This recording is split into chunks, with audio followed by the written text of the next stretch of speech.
for us. In my opinion, it only creates more. Have you found it yet? No, ma'am. All these fuses look okay to me. Tom! Yes, Mother? That light bill I gave you several days ago, the one I told you we got the notices about? Oh, yeah? You didn't neglect to pay it by any chance? Why, Didn't I? Didn't? I might have known it. Shakespeare probably wrote a poem on the light bills, Miss Wingfield. I might have known better than to trust him with it. There's such a high price for negligence in this world. Maybe the poem will win a $10 prize. We'll just have to spend the remainder of the evening in the 19th century before Mr. Edison made that Mazda lamp. Candlelight is my favorite kind of light. That shows you're romantic. But that's no excuse for Tom. Well, we got through dinner. Very considerate of them to let us through dinner before they plugged us into everlasting darkness. Wasn't it, Mr. O'Connor? Tom, as a plenty for your carelessness, you can help me with the dishes. Let me give you a hand. Indeed you will not. I ought to be good for something. Good for something? You? Why, Mr. O'Connor, nobody's given me this much entertainment in years as you have. Now, Mrs. Wingfield. I'm not exaggerating, not one bit, but my sister is all by her lonesome. You go keep her company in the parlor. I'll give you this lovely old candelabrum that used to be on the altar at the Church of the Heavenly Rest. It was melted, a light out of shape when the church burned down. Lightning struck it one spring. Gypsy Jones was holding a revival at the time, and he intimated that the church was destroyed because the Episcopalians gave card parties. And how about you coaxing sister to drink a little wine? I think it would be good for her. Can you carry both at once? Sure, I'm Superman. Now, Thomas, get into this apron. Jim comes into the dining room carrying the candelabrum, its candles lighted in one hand, and a glass of wine in the other. The door of the kitchenette swings closed on Amanda's gay laughter. The flickering light approaches the porters. Laura sits up nervously as Jim enters. She can hardly speak from the almost intolerable strain of being alone with a stranger. At first, before Jim's warmth overcomes her paralyzing shyness, Laura's voice is thin and breathless, as though she had just run up a steep flight of stairs. Jim's attitude is gently humorous. While the incident is apparently unimportant, it is to Laura the climax of her secret life. Hello there, Laura. Hello. How are you feeling? Better? Yes, thank you. This is for you, a little dandelion wine. Thank you. Drink it, but don't get drunk. Where shall I set the candle? Anyway. How about here on the floor? Any objections? No? I'll spread the newspaper under to catch the drippings. Oh, I like to sit on the floor. Oh, no.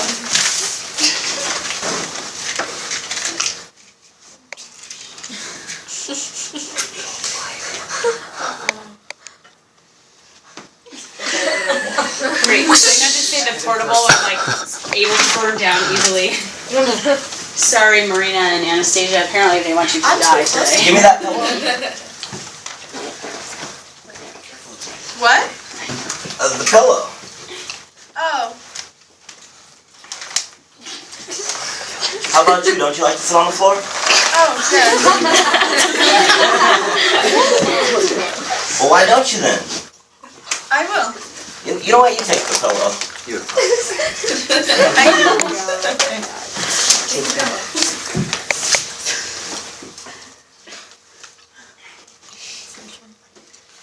I know, but that's not fair. I'm in the limelight. Good, now I can see you. Comfortable?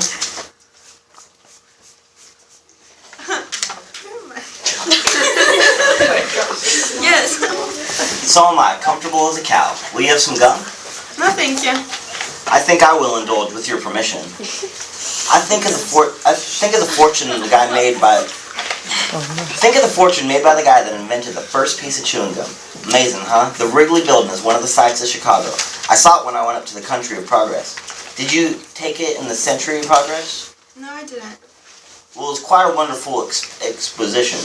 What impressed me most was the Hall of Science. Gives you an idea of what the future will be like in America. Even more wonderful than the present time is. Your brother tells me you're shy. Is that right, Laura? I judge you to be the old-fashioned type of girl. Well, I think that's a pretty good type to be. Hope you don't think I'm being too personal, do you? I believe I will take a piece of gum, if you don't mind.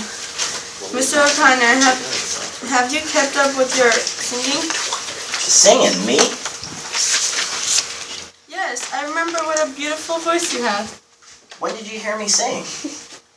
Oh, blow you winds, I hope I will go. I'm off to my love with a boxing glove 10,000 miles away. Oh yes, very often. I did not suppose you remember me at all. You know, I have an idea I've seen you before. I had that idea as soon as you opened the door. It seemed almost like I was about to remember your name, but the name that I started to call you wasn't a name. And so I stopped myself before I said it. Wasn't it Blue Roses? Blue Roses!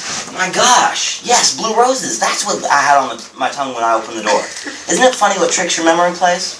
I didn't connect you with high school somehow or another, but that's where it was. It was high school. I didn't even know you were Shakespeare's sister. Gosh, I'm so sorry.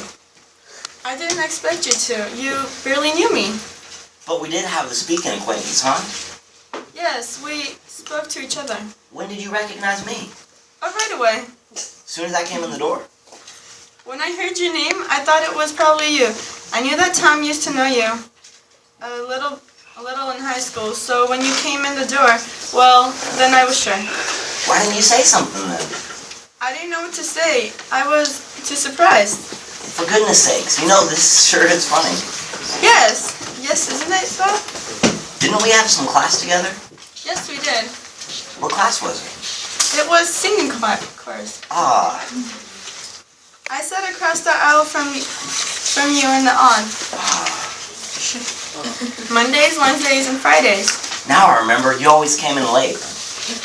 Yes, it was so hard for me getting upstairs. I had that brace on my leg. It clumped so loud. I never heard any clumping. To me, it sounded like a thunder. Well, I never even noticed. And everybody was seated before me. Oh. And everybody was seated before I came in. I had to walk in front of all those people. My seat was in the back row. I had to go clumping all the way up the aisle with everyone watching. You shouldn't have been so self-conscious. I know, but I was. It was always such a relief when we started singing. Yes, I've placed you now. I used to call you Blue Roses. How was that I started calling you that? I was out of school a little while with pleurosis. When I came back, you asked me what was the matter. I said I had pleurosis. You thought I said Blue Roses. That's what you called me after that. I hope you didn't mind. Oh no, I liked it. You see, I wasn't acquainted with many people.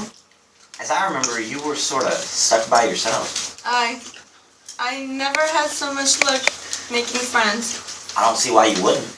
Well, I started out badly. You mean being... Yes, I sort of stood between me. You shouldn't have let it. I know, but I did. It did, and... You were shy with people. I tried not to be, but never could. Overcome it? No, I never could. I guess being shy is something that you have to work out kind of gradually. Yes, I guess it... Takes time? Yes. People are not so dreadful when you know them. That's what you have to remember. And everybody has problems, not just you. But practically, everybody has got some problems. You think of yourself as having the only problems, as being the only one who's disappointed. But just look around you and you will see lots of people as disappointed as you are. For instance, I hoped when I was going to high school that I would be further along at this time, 6 years later, than I am now. You remember that wonderful write-up I had in the Torch? Yes. It said I was bound to succeed in anything I went into.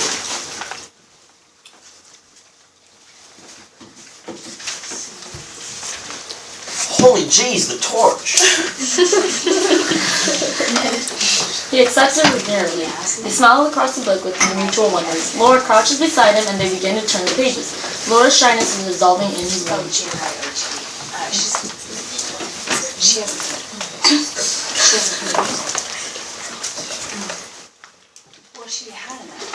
Here you are, in the Pirates of Penelope.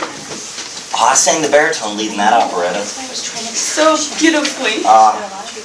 Yes, beautifully. You heard me?